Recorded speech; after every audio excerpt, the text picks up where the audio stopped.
Welcome to this very exclusive auction.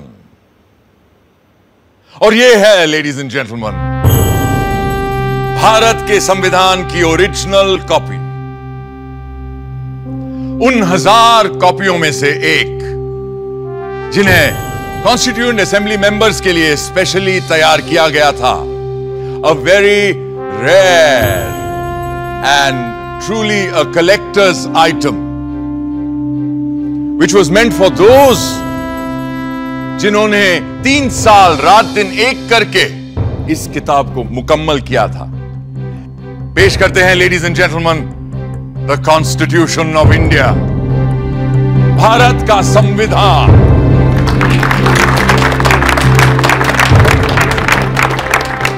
ये कोई आम किताब नहीं, बल्कि प्रतीक है हमारे मुल्क का।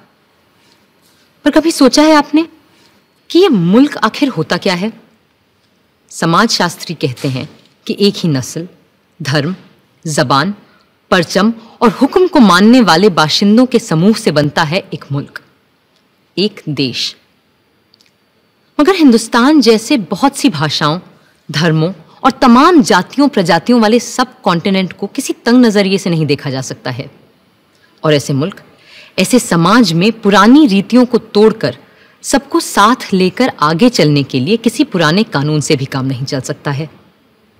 इसीलिए हमारे पुरखों ने बनाया था हमारा संविधान, हमारा कॉन्स्टिट्यूशन, हमारा आईन। ये आईन ही तो वो आईना है जिसमें देखकर ही हम खुद को पहचान पाते हैं और संवार भी सकते हैं। आज से मैं आपको इस जादुई आईने के अंदर के संसार की सैर पर ले जाऊंगी। ये कैसे बना, कब बना, किस किसने बनाया और क्यों बनाया? तो चलिए चलते हैं वहां जहां कहानी शुरू हुई थी, हमारे संविधान की। बट फर्स्ट थिंग्स फर्स्ट, पहले आप भी तो ठीक से देख लीजिए उस मुकद्दस किताब को जिसकी बात हम कर रहे हैं।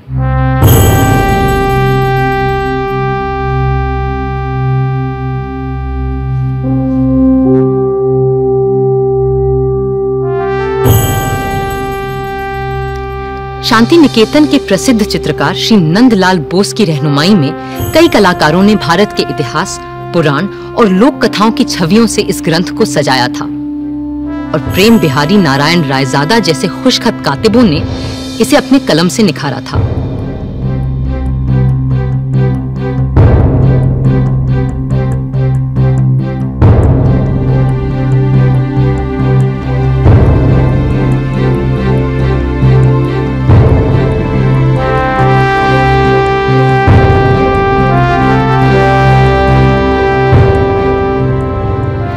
मगर ये काम मुश्किल होते हुए भी बहुत आसान था उस काम के मुकाबले जो इस संविधान की कल्पना कर इसे लिखित रूप देने वालों ने संविधान सभा में पूरे 3 साल लगाकर किया था। क्योंकि वह कल्पना केवल एक किताब की नहीं थी, वह तसव्वुर था एक नए मुल्क का, एक नए समाज का, एक ऐसी नई संस्कृति का जो इससे पहले इस संसार में कभी देखी नहीं गई थी। दिसंबर 1946 में जिस इमारत की तामीर शुरू की गई थी, असल में उसकी नींव बहुत पहले रखी जा चुकी थी। 1857 की क्रांति के दौरान बागी सिपाहियों ने भी हिंदुस्तान का एक अपना संविधान बनाने की कोशिश की थी। उनका विद्रोह तो जल्दी ही दबा दिया गया, मगर आजाद देश का एक अपना आईन बनाने का सपना न दबा था न हारा था। और जैसे जैसे महात्मा गांधी के नेतृत्व में आजादी की आवाज तेज हुई, तो अपना संविधान बनाने की मांग भी और तीव्र होती गई। My mentor Gopal Krishna Gokhale presented to the British government a note on the Constitution in 1914, and the British said, yes, we will accept it after the war. But now they want to make a constitution for us. But you know, a constitution for India should be and can be framed only by Indians. Now it works. What will you do with this spinning wheel, Mr. Gandhi?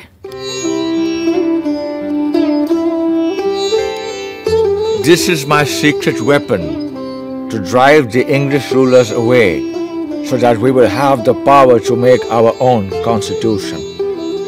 अब गांधी जी की सरपरस्ती में इतिहास ने दोबारा हमें एक नए भारत को गढ़ने का मौका दिया था।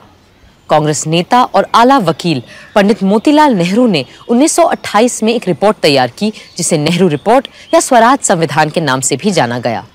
और उनके बाद जब उनका बेटा जवाहर कांग्रेस का सदर बना तो उस युवा नेता ने हिंदुस्तान के अपने संविधान के सपने को और शदीद तरह से सबके सामने रखा।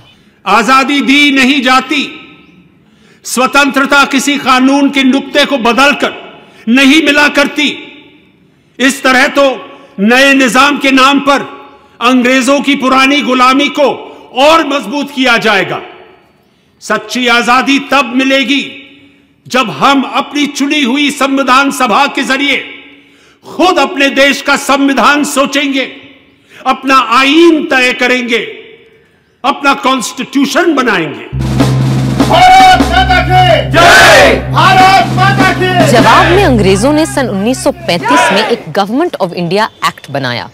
ये एक्ट भारतीयों की उम्मीदों से न सिर्फ बहुत कम और अलग था, बल्कि इसकी वजह से कांग्रेस और मुस्लिम लीग के दरमियान दूरियां और बढ़ने लगीं। इस बीच दूसरे विश्व युद्ध के दौरान सन 1945 में डॉक्टर तेज बहादुर सप्रू ने सभी पार्टियों से मशवरा करके एक सांझे संविधान का खाका बनाने की कोशिश की। उधर वर्ल्ड वॉर II की मार और इधर आजाद हिंद फौज और भारत छोड़ो आंदोलन के चलते अंग्रेजों का भारत पर अनंत काल तक राज करने का इरादा नेस्तोनाबूद हो चुका था। विंस्टन चर्चिल युद्ध तो जीते, मगर बेचारे चुनाव हार गए और बर्तानिया के नए प्रधानमंत्री क्लेमेंट एटली ने कहा कि भारत के लिए नया संविधान बनाने और मुसलमानों को अलग अधिकार देने की मुस्लिम लीग की मांग पर काम फौरन शुरू किया जाएगा। इसी के मद्देनजर पहली बार हिज मैजेस्टी की सरकार के 3 कैबिनेट मंत्री एक साथ भारत भेजे गए और ये कहलाया cabinet mission. Believe me, India will be a much better place after you have left us to ourselves. That's precisely what we ought to do, Mr. Gandhi. Our only fear is whether it's possible to minimize the violence and the bloodshed which is predicted in this subcontinent when it breaks into Hindustan, Pakistan and Princestan. Then don't break India. But what about Mr. Jinnah's Pakistan? Why will you listen to my brother Jinnah if you are not ready to listen to others? And why do you presume that Jinnah will not see sense when you meet him in Shimla? I do wish your hopes come true when we meet in Simla, but it is important that you're also present there. What will I do there? I'm neither a member of the Congress nor of the Muslim League or of the other outfits that you have invited there. But still, we will need your wise counsel in Simla when discussions are held about an interim government and a new constitution for India.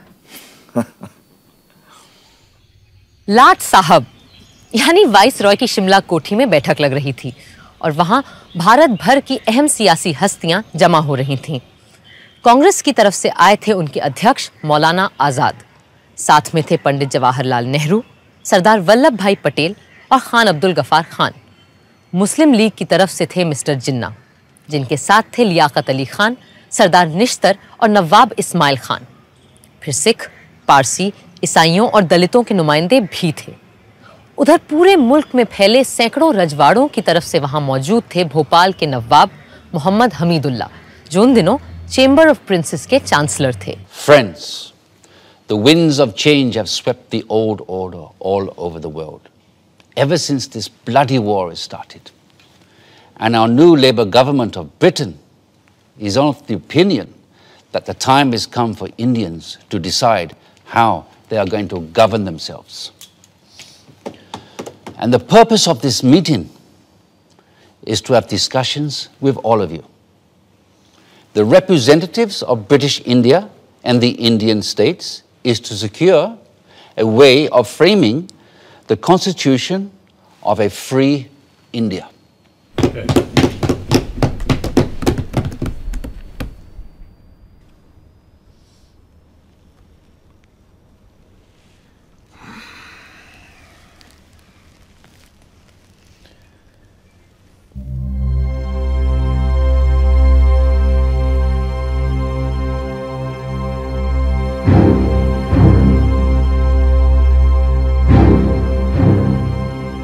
जिन्ना साहब को ये बात नागवार गुजर रही थी कि जिसे वो महज हिंदुओं की पार्टी मानते थे, उस कांग्रेस के आधे नुमाइंदे मुसलमान थे और उनकी रहनुमाई भी एक मुसलमान ही कर रहा था।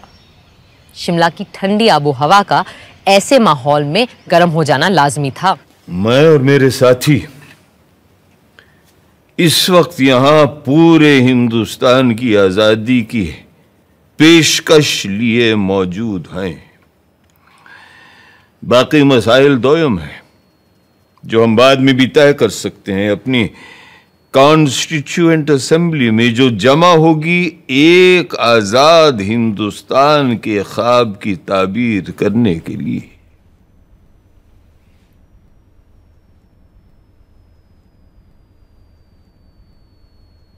My colleagues and I stand here for the independence of the whole of India. Other matters are subsidiary to this and can be discussed and decided in the Constituent Assembly, which will make a blueprint for an India of our dreams. Dreams that may turn into nightmares for the Muslims of this country if we allow the Congress to have its way. That's why it's imperative that we Muslims of India have our own group of states that may decide its own constitution. What are the groupings you have in mind, Mr. Jinnah? All the Muslim majority states like Sindh, Punjab, Balochistan and Northwest Frontier Province will form the first group. And the states of Assam and Bengal will be in the second group. Mr. Jinnah, if, as you suggest, these groups separate from the body of India, then pray tell us, what is left for the Constituent Assembly to make laws for? The rest of India in the center and the south? And what happens to the princely states? Well, they can have their own constituent assemblies. This is not acceptable to us. We are here to discuss the fate of a united India, not to break India into pieces. And if this is the purpose of this mission, I am afraid we have no business being here. In that case, I'll be forced to adjourn the meeting. जिन्ना साहब चाहते थे कि हिंदुस्तान के पूर्व में असम और बंगाल और पश्चिम में 4 मुस्लिम बहुल सूबों के लिए एक अलग संविधान सभा बने और बाकी के भारत के लिए दूसरी संविधान सभा, और राजे रजवाड़े खुद अपने आप तय करें कि उन्हें किसी के साथ जाना है या खुद मुख्तार रहना है। जाहिर है कांग्रेस के नेताओं को ये अनेक संविधानों की सूरत बिल्कुल बर्दाश्त नहीं थी। कल कुछ लोगों ने ग्रुपिंग्स के लिए एक तजवीज पेश की थी जो हमारे मुल्क को मजहब व मिल्लत की बिना पर बांटने की एक पेशकश है। हम ऐसी किसी भी तरह की पेशकश के सख्त खिलाफ हैं। हिंदुस्तान एक मुल्क है, आप सुन रहे हैं लियाकत अली खान साहब, हिंदुस्तान एक मुल्क है और एक ही असेंबली इसका आइन बना सकती है जिसमें तमाम सूबों, इलाकों, मजहबों और फिरकों के चुने हुए मेंबरान और राजे रजवाड़ों के भेजे हुए नुमाइंदे भी शामिल होंगे।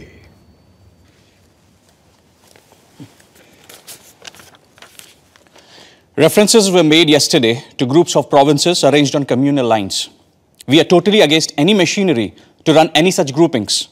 India is one nation and it needs its constitution to be made by one assembly, which has elected representatives of the states, region, religion, and the nominated representatives of all the princely states as well.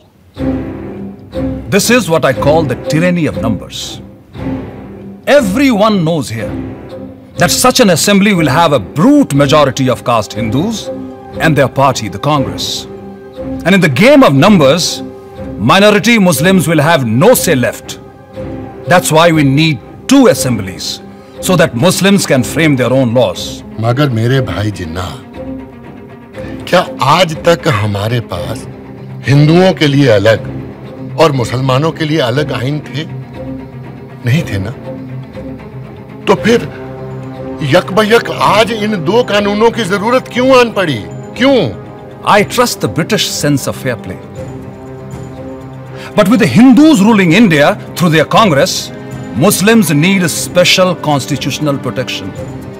I have gone through the length and breadth of India And I know how vulnerable Muslims are feeling today. And as their sole representative here, it is my duty to... ये आपसे किसने कह दिया कि मुसलमानों के अकेले नुमाइंदे आप ही हैं? अरे भाई, मुसलमान तो हम भी हैं, क्यों मौलाना? Well, I do not need to establish my credentials here.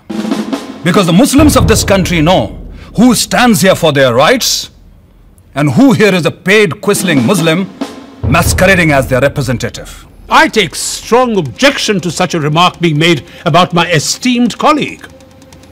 Mr. Jinnah, if I've got you right, you need these groupings because of the communal mistrust that exists in this country. That's perfectly right, Sir Stafford. Muslims cannot be a part of a constituent assembly which will be dominated by caste Hindus. May we deal with first things first, please, which is to dispose of the problem of the Indo-British relationship. For that, we need to make our own constitution for a free India. The communal problem can be dealt with later. Later? Later, there'll be no Muslims left alive in India if Congress is given its way. And that is unacceptable to me. If Mr. Nehru doesn't like the idea of groupings of states within the same India, then it will be better to have two Indias. One for Hindus and another for Muslims. Hindustan and Pakistan. And a Princestan, the federation of the princely states. This is ridiculous. It clearly indicates the reality behind the groupings proposal Mr. Jinnah is making. I will not be a party to this balkanization of India. No! India is one and will remain one country. कड़वा सच ये था कि अंग्रेज हिंदुस्तान में अपनी घटती हुई फौजी ताकत से अच्छी तरह वाकिफ थे और वो चाहते ही नहीं थे कि सांप्रदायिक आग को फैलने से रोका जाए। पर हाँ, जाने से पहले सत्ता वो सौंपना चाहते थे एक ढीले से राष्ट्रसंघ के हाथ, जिसकी लगाम हो सके तो उनके ही हाथों में रहे। इन्हीं सब बातों को लेकर 16 मई 1946 को एक समझौते का मसौदा बनाया गया। United Dominion of India will be given independence as and when the appropriate time comes. In the meanwhile, two constituent assemblies will frame the constitution. One for the Muslim majority provinces, which will be grouped Balochistan, Sindh, Punjab, and Northwest Frontier Province as the first, and Bengal and Assam as the second group. The Hindu majority provinces in the central and southern India will form another group and make their own constitution. But the central government will be empowered to run foreign affairs, defense, and communications, while the residual powers and the responsibility will belong to the provinces coordinated by their group. How can you have two assemblies for one nation? Are you suggesting that there will be Hindu constitution and Muslim constitution? And which constitution will be applicable to the central government? But sir, Assam is not a Muslim majority province, then why? Gentlemen, please, these are only recommendations which have yet to be accepted by the two main parties, that is the Indian National Congress and the Muslim League, whose working committees are going into details of this plan, and there is no need for us to add anything more at this moment. Thank you. But Nehru is adamant he won't agree to such a proposal. I'm ready to sit together with Jawaharlal, for whom I have great regard, to convince him of the value of these groupings, since he has no desire that the British stay back in India any longer. And if I'm right, then even British do not desire to stay back here any longer. Not just Nehru. The entire Congress Working Committee is dead against the concept of two constituent assemblies and two separate constitutions. In that case, they must agree to partition and for the creation of two nations. Because the only way I can agree to one union of India is if Congress agrees to two groups, as proposed by me.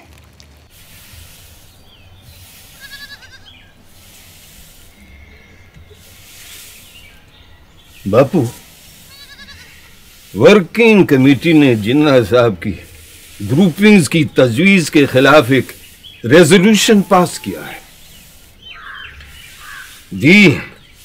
Congress Working Committee agree that the groupings will hinder the concept of a united India and rejects any such demands put by external pressures which will hinder the working of any body constituted to decide the future of an independent country.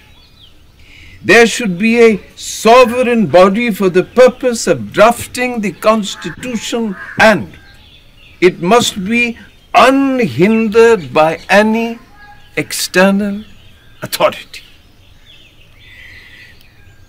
ये है हमारा दस्तावेज बाबू। हम अपने देश का बंटवारा कभी कबूल नहीं कर सकते। अंग्रेजों ने हमारे साथ चाहे कुछ भी किया हो, उनके कैबिनेट मिशन ने अपना काम पूरा कर लिया है और अब उन्हें जल्दी है कि वो हमारी छाती से उतरे और जाएं। अब ये हम पर है कि हम कैसे अपनी इस दुखी अभागी धरती को सुखी और भाग्यशील बनाएं।